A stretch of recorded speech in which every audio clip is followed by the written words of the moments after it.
Hey guys, welcome to our channel. So in this video I'm going to show you how to change Wise account password. So simply in order to do this, what you have to do, just as you can see the profile icon here, so simply just click here and after that go to settings. So now here in setting tab you can easily find the change password option.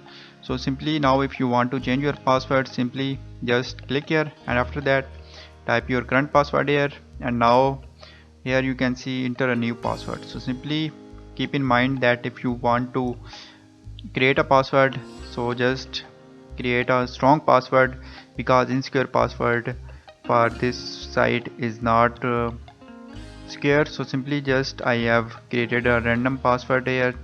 So here you can see this is my password, so it's a very strong password. So simply after that click on save button.